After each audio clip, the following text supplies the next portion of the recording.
La 4G Batelma vous présente Ny vaovao. Aro, miaina sy miaro, mandry voniny vato. Manolotra ho anao ny vaovao. Lavage Kiri. Manolotra ho anao ny vaovao.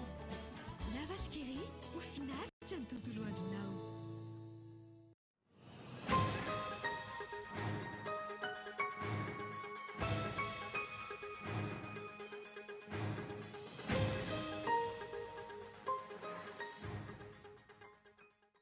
Tontolo saomaly lalao voalohan'ny Madagasikara eo amin'ny kanina 2024 misaraka Atsala Ronorony Bareny Madagasikara raha niona tamin'ny Guinée. Voahositra ho mpilalao mendrika tamin'izany lalao izany laharana 17 malagasy Abel Anissé. Mitanterana androany fitaom-pivavahana fangadam-pitahinana ho an'ny tanindrazana izay nataon'ny FFKM ao anatin'ny fankalazana ny 7 taona niverenan'ny fanaovam-pirenena izao. Miverina androany fifidianana ben'ny tanàna ny Istanbul na Turquie, matoky tena androbaka izany ny antoko-panohitra. Nadidin'ireo avy hatrany.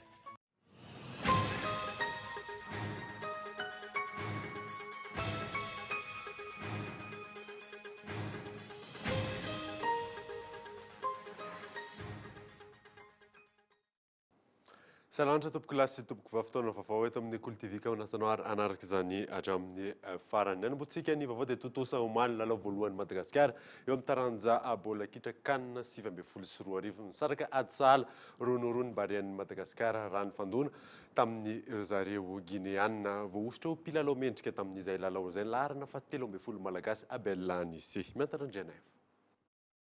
Nitodika tany Egypte avokoa ny masony malagasy ny alina manoloana ny lalao ny fampitanan'ny ekipa pirenena malagasy sy Guinée.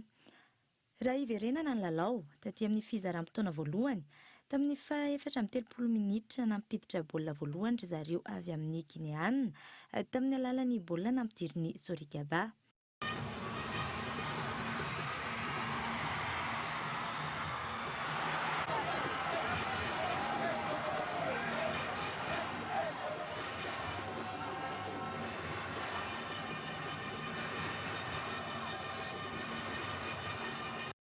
Skivy anefa ny Barea ary taty amin'ny fizarana faharoa 7:20 minitra no nanamarika ny tantara izany hoe nampiditra baolina voalohany tamin'ity fandraisana anjara amin'ny kanina 2024 ity ny ekipa malagasy tamin'ny alalan'ny baolina nampidiriny Anissé izay nahatonga ny isa ho 2-0.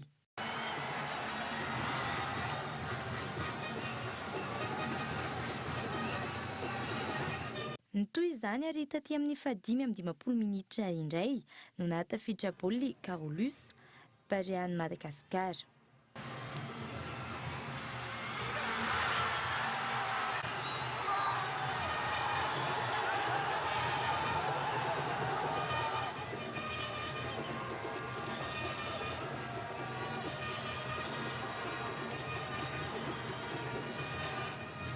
Taty amin'ny 6:40 minitra nefa nahazo penalty ry zareo Guinéanina, nafaty izany Kamano ary nisaraka Atsala Ronorony baolina.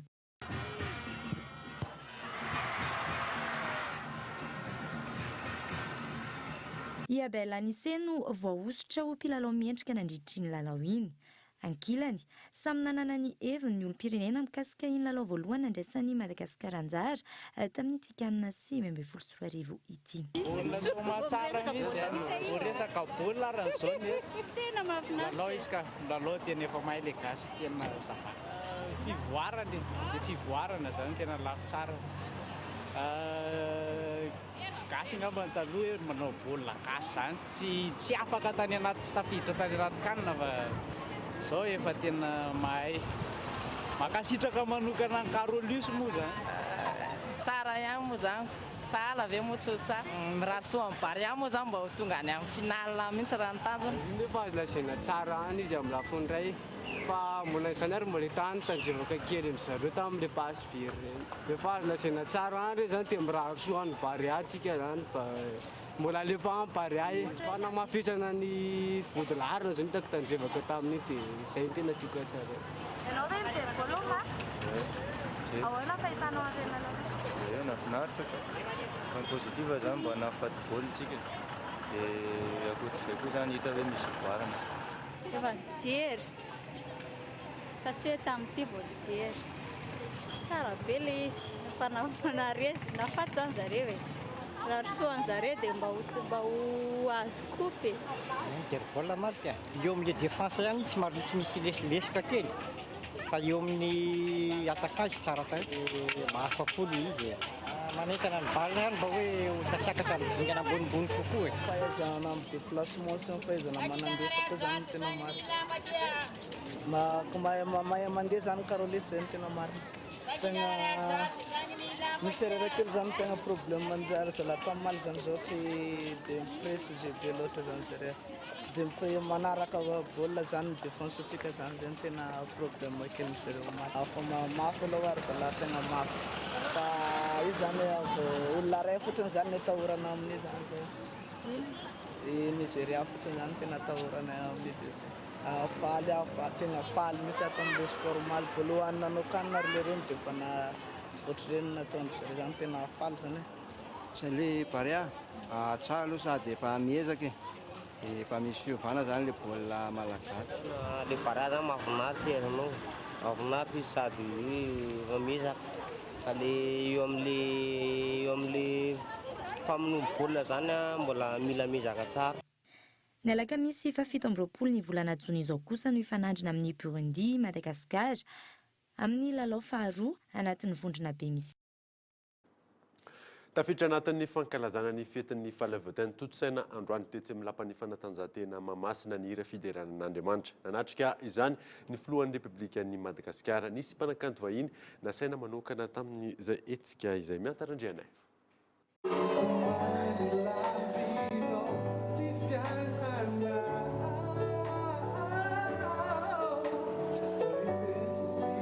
Firana, fideranan'Andriamanitra, fitondranam-bavaka ny firenena, io no toto-tsaina androany teto Mahamasina. Hetsika izay tafiditra amin'ny fankalazana ny fiverenan'ny fahaleovantenan'i Madagasikara. Nanatrika ity fotoana ity ny filohan'ny Repoblikan'i Madagasikara Andry Rajoelina.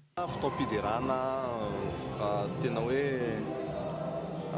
nalamina manokana tena marina hoe tahitan'ny presidente Repoblika no hoe tena tsara mba hiara hitarika ny Madagasikara idiran'Andriamanitra. Dia izy no nanana hevitra hoe ndao afarana mihitsy magi hitarika antsika anatin'izany. Dia magi Blanchard no miaraka amintsika compagnie des sports dia Singer Softsizasy no miakompagnie anazy. Dia izay io fotoana io tena fotoana hoe irahana mitera, irahana misaotra an'Andriamanitra, irahana mivavaka ho an'ny firenena. Tonga maro ny vahoaka nanatrika ity hira fideranan'Andriamanitra ity. Nampiavaka ny hetsika raika izany ny fisiany vahiny Nandray Anjara sy ny hira nitondra mavaka ny firenena malagasy.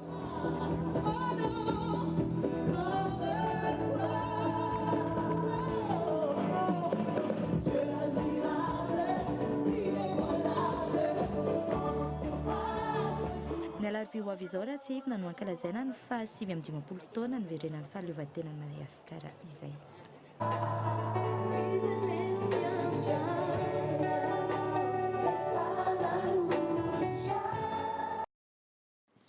Fantanterahana androany fitaom-pivavahana fangada-pitahiana ho an'ny tanindrazana izay nataon'ny FFKM amin'izao fankalazana ny 515 taona ny verenan'ny fahaleovantenam-pirenena izao mampiona ny Kotorson.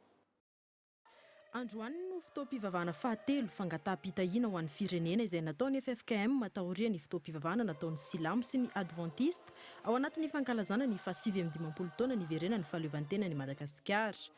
Ny fanovana ny toe-tsaina sy ny fitodiana amin'ny ilaina hary ihany no vahaolana ahafana mibanjina no avy hoy ny torotenin'ny mpitandrina. Mbola sarotra ny laza tena afaka izy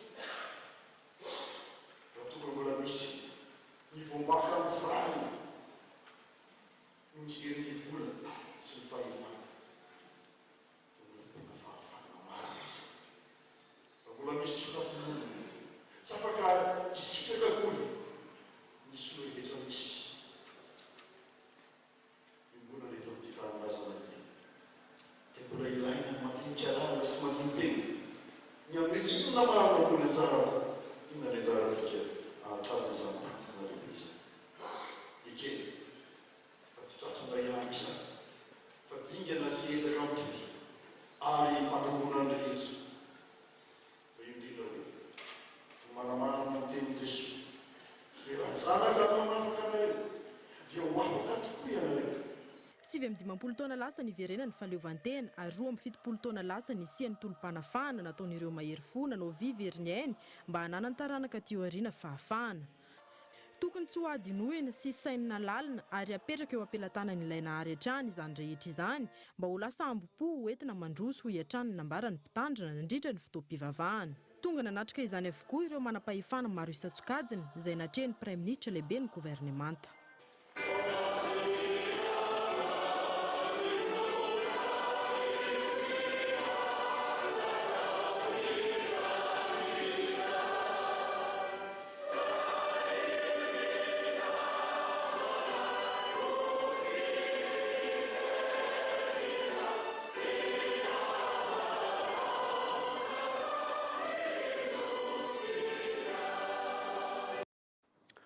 Fa tsy mbola maneho ny fahaleovantenan'ny firenena tanteraka ny zava-misy teto Madagasikara antonany maro izay raha ny fanazavan'ny mpandinika fiarahamonina. Miainga amin'ny asa ataon'ny tsirairay sy ny famerenana ny kolontsaina malagasy no ahafahana mampiova izany raha ny fanazavana azo miantarandriana. 75 taona ny verenan'ny fahaleovantenan'ny Madagasikara. Mbola ratsy hatreto ny toerana misy ny firenena. Maneho izany laharana misy antsika izay fahadimy mahantra indrindra maneran-tany. Hatrany fotony ny finiavana hiara entana amin'ny fampandrosoana no ahafahana manatsara io toerana io hoy ny mpandinika fiarahamonina. Io ihany koa ny fanovana toe-tsaina sy ny famelomana ny kolontsaina malagasy. Ao anatin'ilay firenena fahatelo indrindra ny renivohitra maloto indrindra eran-tany. Izany zavatra izany ve no ataontsika hoe vokatry ny fahaleovantenantsika malagasy. Dia eo indrindra hoe misy toe-tsaina tsy maintsy takiana zany hoe iainana sy andraisana zany hoe fahaleovantena zany. Nasa raha hoe totsarotsika taloha nisy an'izay le tonkalo izay ihany hoe ny fahaleovantena razanako izany dia lova miverina akasarobidy mitaky herim-po roa aman-tany sy sandro miasa manefa ny adidy. Ny fahaleovantena zany dia tena mila an'izay hoe miasa ary miara-miasa mihavana mandray andraikitra. Fa raha ohatra ny fahaleovantena mahatonga antsika hiankin-doha na ara-politika na ara-toe-karena na ny eo anivon'ny fiarahamonina fa ny fahaleovantena ny tsirairay aty ambany eny tena mandrafitra ny fahaleovantenan'ny firenena izay hoe miasantsika mianakavy manara-dalàna manao ny fahamarinana mifameno ary mijoro tsara. Afaka andro vitsy ratsivina no ankalazana ny fetin'ny fahaleovantena Madagasikara io. Fahaleovantena izay hita taratra amin'ny fananany filohan'ny repoblika manokana, ny governemantany, lalam-pandrenana fe azy, ny sainam-pirenena mampiavaka azy, ny satany sy ny fiandrianany. Tonga eto amin'ny fotoana ny dokavarotra isika aoriana izay natatsika mahakasika ny fifaninanana abiara fa eo ihany koa ny tompondakan'ny Madagasikara mitaranja kartina rehefa avy eo ary.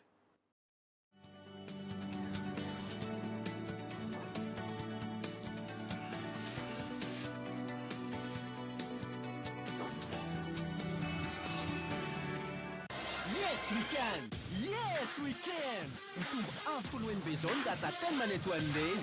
Anaranao mivatana reo lalao rehetra mandritra ny kanina. Dia zareo amin'ireo namanao ireo fotoana mampangitagitaka rehetra.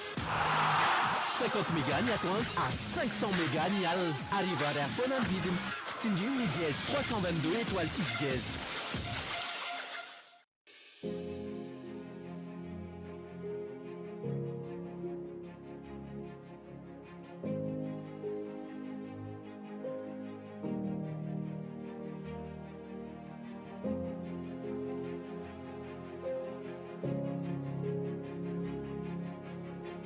Vous aussi, préservez votre patrimoine avec l'assurance incendie. Art, vivre et entreprendre en toute sérénité. La vache qui rit, elle est si délicieuse et gourmande. Elle contient du calcium, des vitamines et du fer. Pour le plaisir des petits et des grands. La vache qui rit pour des journées pleines de vie.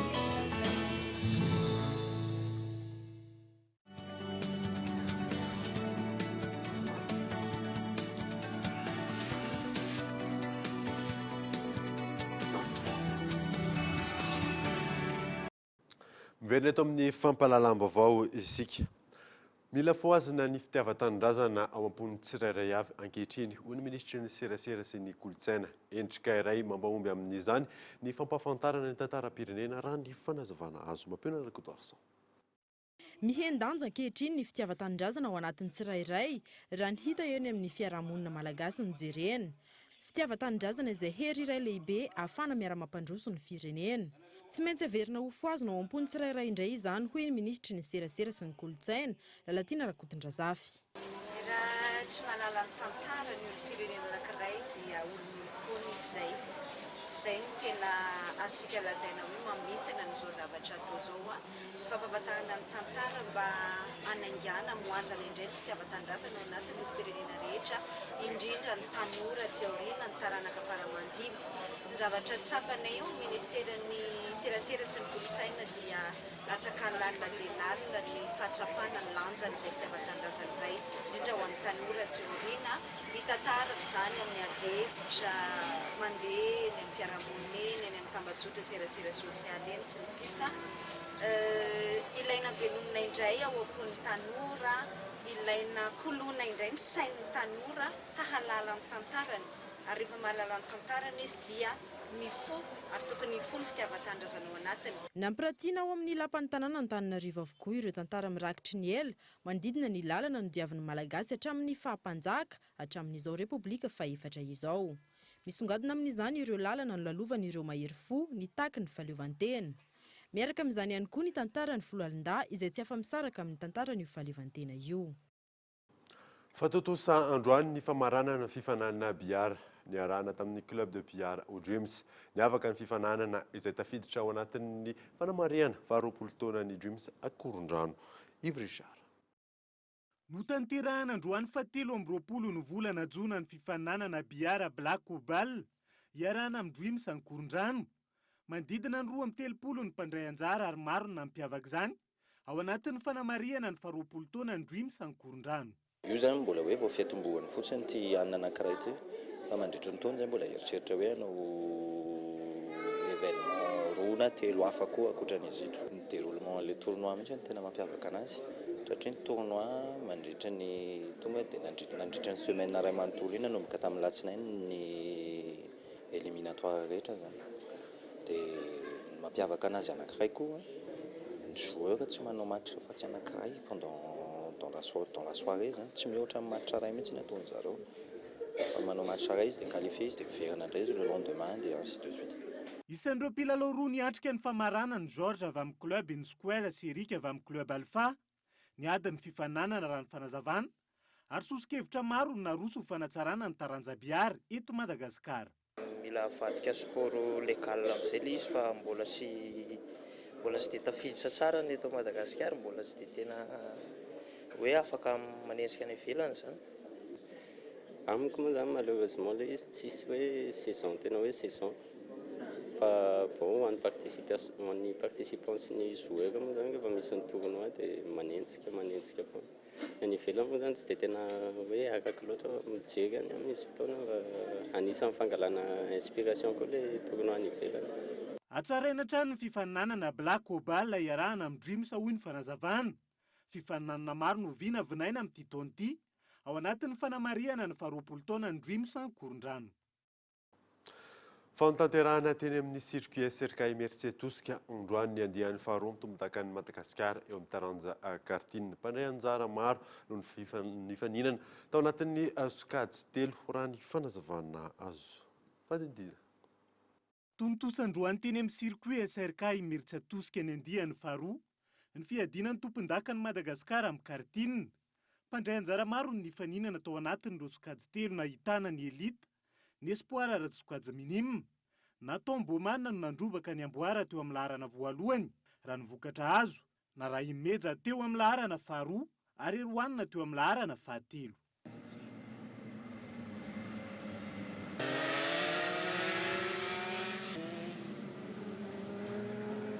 Mafy aloha le izy satria mafy daholo koa ny adversaire fa natao arak'izay tratra teo atao arak'izay nety teo. Ny olana kely fotsiny le temps le intesty teo le andro zany ohatran'ny variable be dia le réglage zany tsy mety tena azo tsara dia natao fotsiny zany izay mampetipety azy teo aloha raha mangatsiaka le andro dia sarotra be mahazo le réglage. Ny ena anisan'ireo mpandray anjara tamin'ity andiany manaraka ity raha ny fanazavana saingy niady hatrany lalaoka samy afapony rehetra hoarainao anatin'ny fandaharana meka magy amin'ny alarobia ho avy izao ny ambainday ny mahakasika izany. Eo amin'ny maresaka iraisam-pirenena dia nisy ny fanonganam-panjakana nandamoaka tany Amara Etiopia. Maty ny vonoan'ny mpiambinazy ny lehiben'ny etamajoro ny tafika Etiopiana. Nisy ny fanambarana tamin'ny fahita lafim-panjakana fa efa voafeno raharaha ary miantso ny vahoaka Etiopiana mba ho tony sy anameloko ny tranganiseho ny gouvernementa any an-toerana. Eo amin'ny maresaka iraisam-pirenena izay hatrany dia naverina androany ny fifidianana ben'ny tanàna any Istanbul, Turquie. Matoky tena androbaka izany ny antoko mpanohitra. Fanadina. Manodidina ny 10 tapitrisa ireo mpifidy andrasana ao Istanbul androany alahady amin'ny fifidianana ben'ny tanàna an-toerana izay tsy maintsy naverina rehefa nifoanana ny 1 martsa lasa teo. Tamin'ny 9 ora maraina tany an-toerana nisokatra ireo birao mpifandatsaham-bato ary tamin'ny 5 ora kosa no ikatona izany. Raha ny fifidianana farany dia ny Parti républicain du peuple no mitarika teo amin'ny anoloan'ny Parti de la justice et du développement izay antokon'ny filoha turc Recep Tayyip Erdogan izay efa teo amin'ny fitantanana ny tanàna nandritra ny 25 taona. Nanamafy ny filoha amperinasa fa izay mahazo an'ny Istanbul no mahazo an'ny Turquie. Nanambara ny kandidam-panohitra fa izy ireo no andresy amin'izay fifidianana izay ary matoky tena izy ireo. Nitsipaka izany ny filoha Erdogan ary nanambara tamin'ny talata lasa teo fa misy ifandraisana amin'ny 7 lagolaina izay mialokaloka any États-Unis ary ambarany Ankara fa mpampioroa ny kandidam-panohitra. Dia izay namarina vaovao tamin'ity alina ity ankasitrany ianao nanaraka izany mandrosoasina dodoboko.